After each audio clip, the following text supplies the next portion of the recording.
Olá, gente boa, de volta aqui na PUC TV Goiás com mais uma edição do programa Papo Dinâmico. Toda terça-feira, às 11h30 da noite, você nos assiste e também pode nos assistir nas redes sociais, assistir ao programa pelo YouTube, no canal da PUC TV Goiás, no Facebook, no Instagram e no Twitter. E também você pode mandar sua mensagem. Não deixa de curtir e também sugerir pautas para nós, tá bom? Hoje nós estamos debatendo sobre os povos indígenas no Brasil.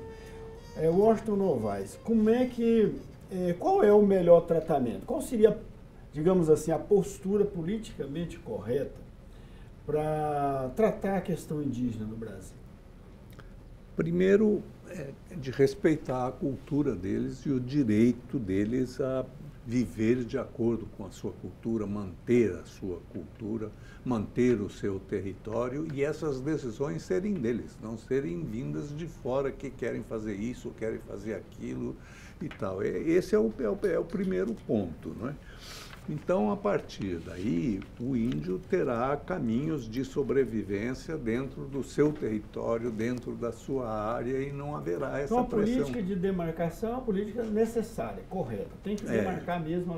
É necessária, mas, ao mesmo tempo, precisa ver que área você demarca, porque se ali é suficiente para aquele grupo, aquela etnia sobreviver, porque os índios foram sendo comprimidos.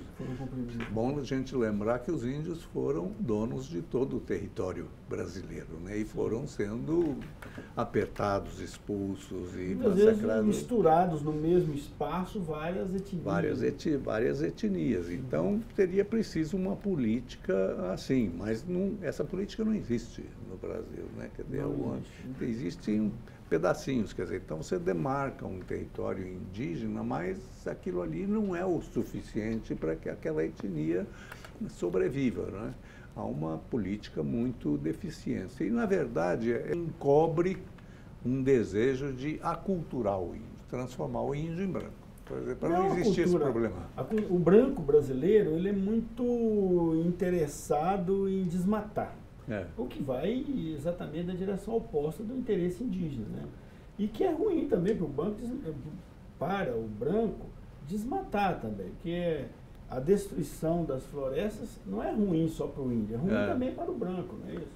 Mas o branco olha com desrespeito o índio e é incapaz de enxergar. Por exemplo, há um episódio que eu testemunhei, que estava uma ocasião numa aldeia, o Aurá, e havia surgiu um problema de uma moça que estava para dar à luz e não conseguia dar à luz e estava sofrendo muito. Então, o chefe reuniu todos os homens numa casa e pediu às mulheres que fizessem uma homenagem aos índios. Então, porque havia um diagnóstico de que a moça não conseguia dar à luz e estava sofrendo por causa o espírito dono da mandioca, que estava insatisfeito com o tratamento que tinham dado a ele em alguma coisa. Então, as mulheres foram todas reunidas, apanharam ramos de mandioca e começaram a circular no centro da aldeia, cantando em homenagem ao espírito dono da mandioca. E os homens, os pajés, comandaram um episódio em que ficaram todos reunidos em silêncio na casa vizinha da moça e depois iam de 2 em 2 lá na casa da moça. Aí, enquanto um entrava e era um pajé, ele começava a fazer massagens na barriga dela e depois começava a chupar a barriga dela. Chupar a barriga e depois saía correndo para o meio da mata para cuspir lá os espíritos que estavam impedindo. E o outro cantava em homenagem aos espíritos. E assim fizeram todos os índios, todos os homens passaram por esse ritual e no final a moça deu a luz. Funcionou perfeitamente. Agora, Daniel, é importante, quando se fala em demarcação, demarcar terras indígenas, não é demarcar qualquer pedacinho, como diz o professor Washington, Para demarcar uma terra indígena é preciso você ter uma noção de espaço. O índio precisa do espaço para suas casas, para suas aldeias, para suas roças e para o espaço itinerante onde eles vão caçar, onde eles vão buscar remédio nas matas para as suas doenças. Então tem que observar que a terra não é, para o índio, não deve ser demarcada em forma de lotes, como hoje tem muitos indígenas vivendo dentro de lotes, como é o caso dos Guarani Kaiowá, no Mato Grosso do Sul, que hoje, inclusive, estão passando por um processo de suicídios, né, assim, terrível, porque não tem mais espaço para eles sobreviverem culturalmente. Mas o modelo de exploração da terra no Brasil, que na verdade é um modelo de exploração da terra moderno, né? De mecanização, de monocultura, isso... E da concentração, né? Não só vai ao encontro ao interesse do índio, da preservação da cultura indígena, como também é uma degradação do próprio meio ambiente. Meio ambiente, é. Né? Então, assim, se a gente conseguisse mudar a cultura de respeito, a postura de respeito à cultura indígena, talvez a gente pudesse também juntar isso, agregar isso, toda a luta por defesa do meio ambiente. Claro. Agora eu falo isso porque a Constituição brasileira, ela garante essa demarcação, né, na questão indígena, conforme a cultura, as suas necessidades. Mas, entre o que se faz e aquilo que é o ideal, está longe demais. Sobretudo no caso da questão da concentração da terra.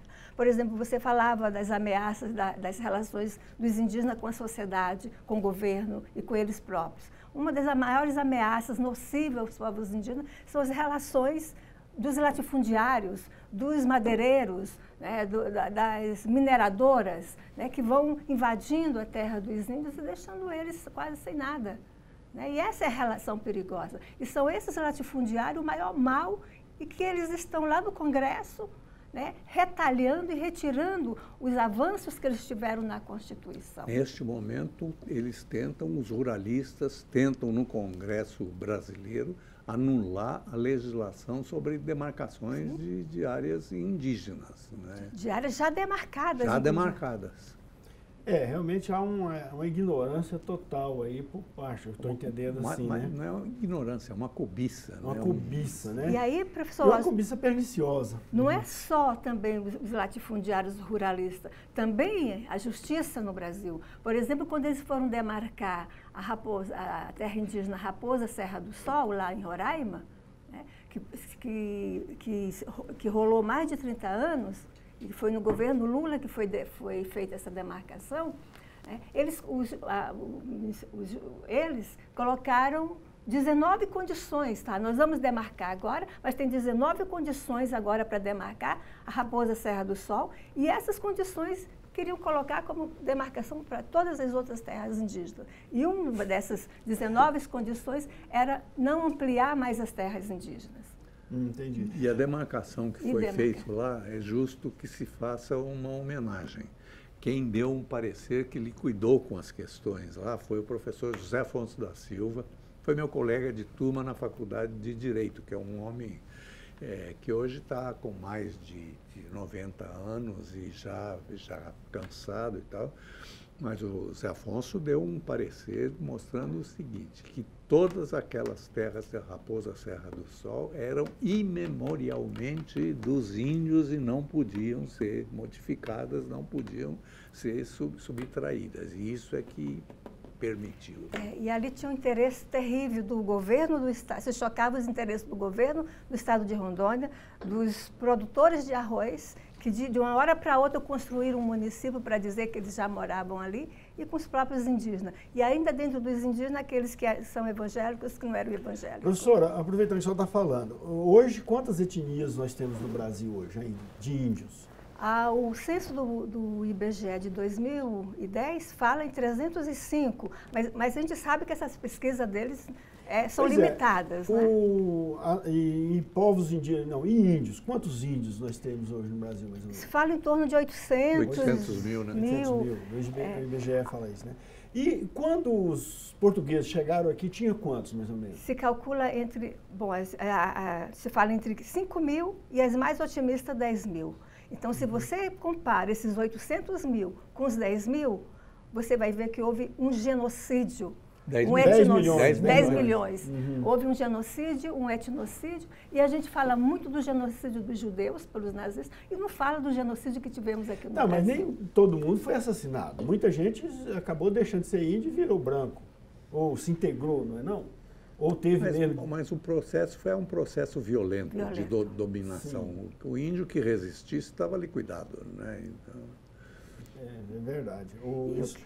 Começou inicialmente lá os bandeirantes querendo que os índios, não os bandeirantes, os senhores, né, das capitanias hereditárias queriam integrar o índio para ir trabalhar na agricultura para eles. Não deu certo, aí foi buscar o negro. E hoje você tem um culto enorme aos bandeirantes. Eu que sou paulista, passei a vida ouvindo isso aí, o culto, os bandeirantes, os bandeirantes, os bandeirantes, e os bandeirantes massacraram.